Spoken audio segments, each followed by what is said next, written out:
Jadi kalau antum-antum semua, kita semua nih dikomplain sama istri, wajar. Nabi aja dikomplain sama istrinya, apalagi kita, bos, gitu kan.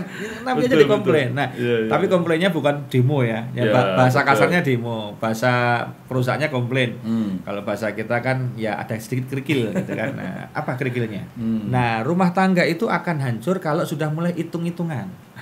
Aku dapat apa, kamu dapat apa, kamu berapa. Nah, niatnya udah melenceng.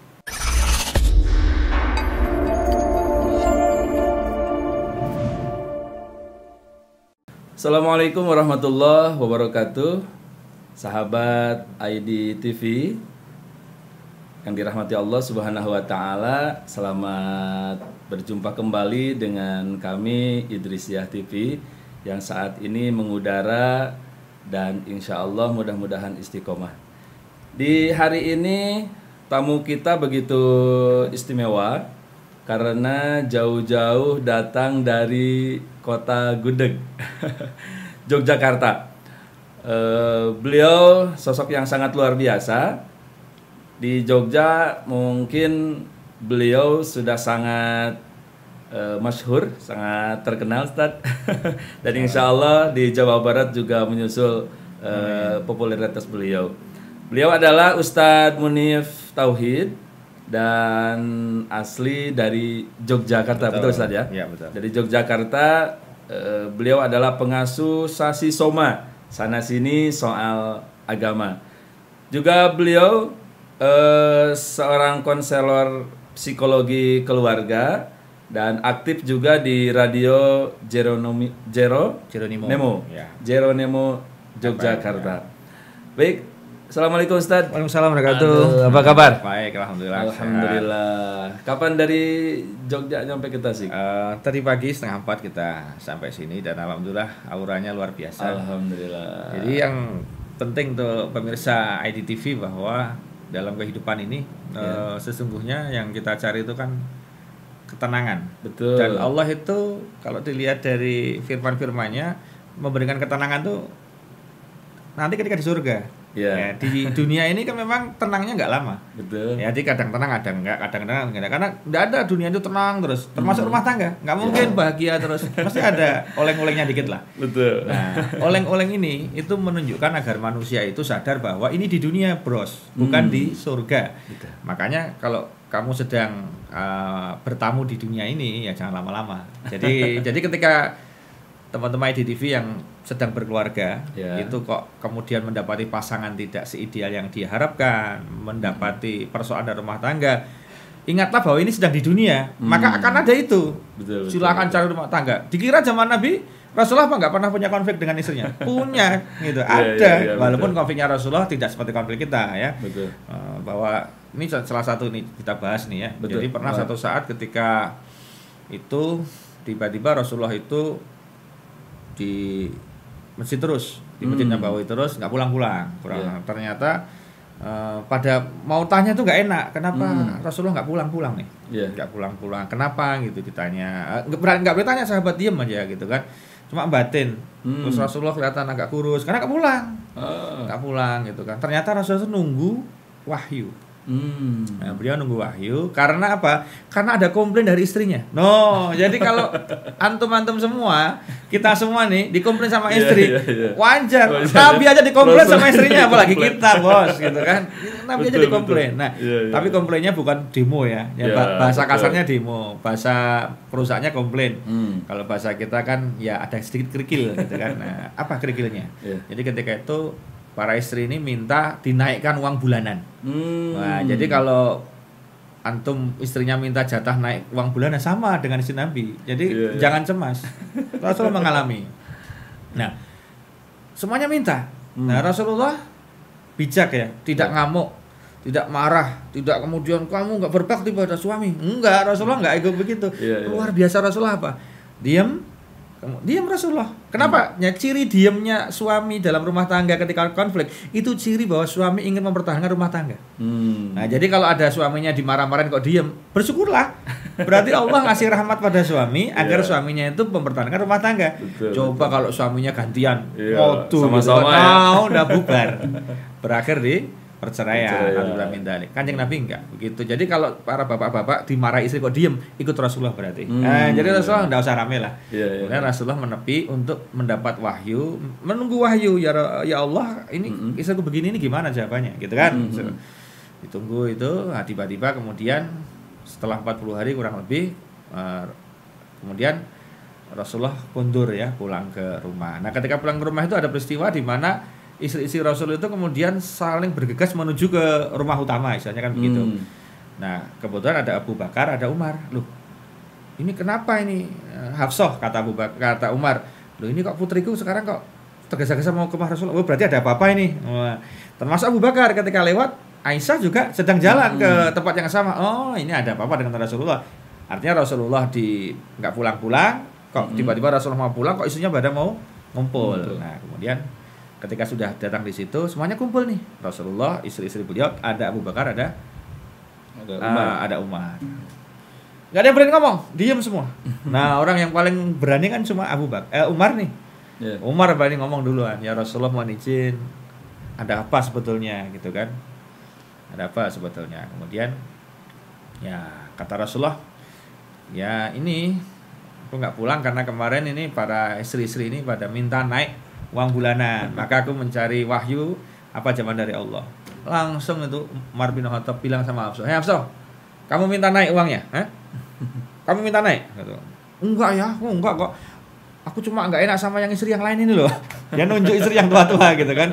Terus Abu Bakar sama, "Hei Aisyah, kamu juga minta naik sama, berani kamu minta naik sama Rasulullah?" "Enggak ya, aku cuma enggak enak sama yang ini, senior-senior." Jadi saling lempar gitu kan. Hebatnya Rasulullah langsung bilang, "Sudah cukup. Ini masalah rumah tanggaku." Nah, jadi biar saya ambil alih sendiri, nggak usah ikut-ikutan. Walaupun mereka marah gitu kan.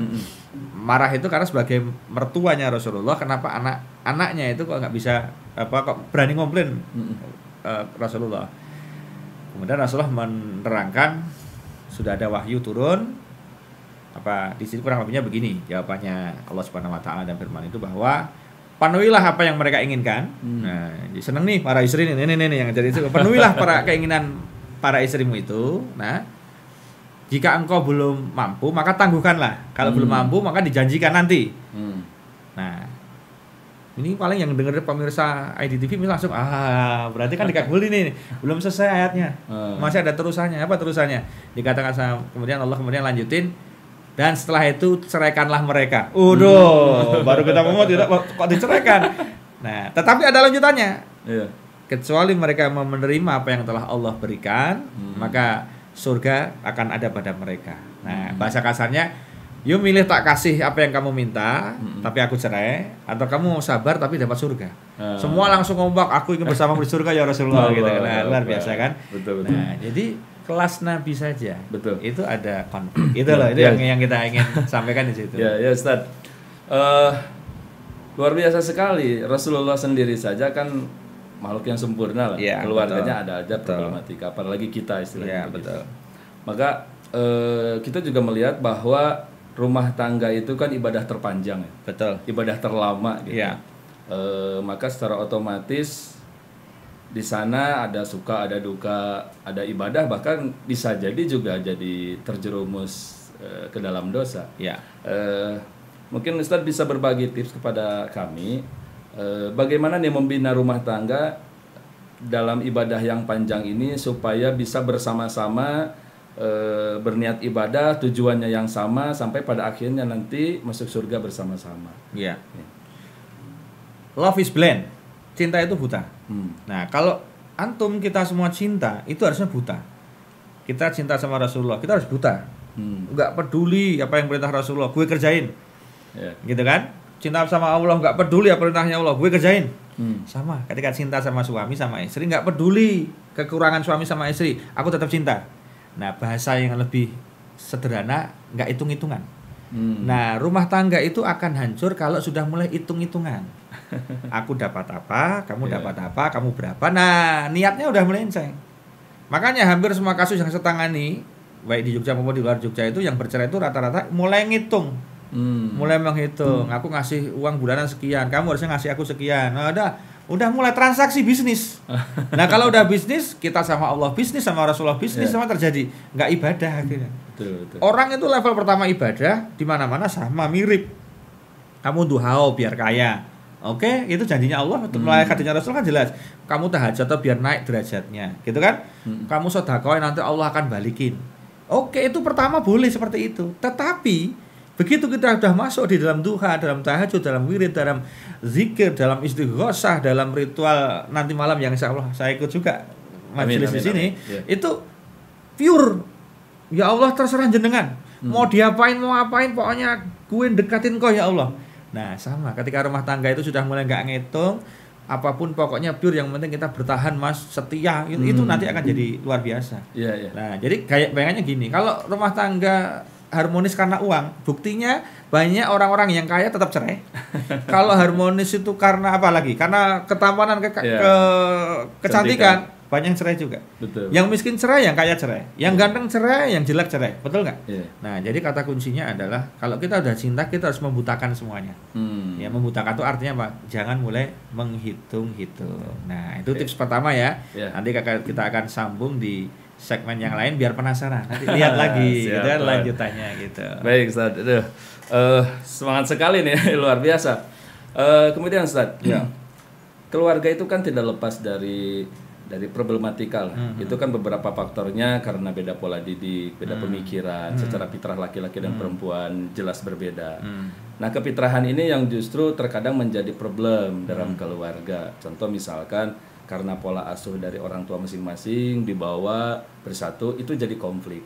Nah, kira-kira bagaimana menyikapi bagi keluarga, terutama keluarga-keluarga baru nih, yang usia nikah 1 tahun sampai 5 tahun, biasanya egonya itu tinggi, biasanya saling kekeh-kekehan. Gimana tuh menyikapi atau tips buat para pengantin muda? Itu kita sampaikan di segmen kedua aja ya, karena segmen biar nanti lihat lagi ya. Siap. Jangan lupa tetap di ID TV channel, nanti kita akan bahas di episode selanjutnya ya. Gimana menghadapi perbedaan pola asuh dalam rumah tangga di masing-masing pasangan sebelum menikah. Gitu. Baik sahabat IDTV yang dirahmati Allah Subhanahu wa taala, terima kasih telah menemani kami, dan insya Allah di episode berikutnya kita gali lebih dalam lagi, kita bahas tuntas dan kita kupas lah pokoknya insya Allah bab keluarga. Assalamualaikum warahmatullahi wabarakatuh. Waalaikumsalam warahmatullahi wabarakatuh.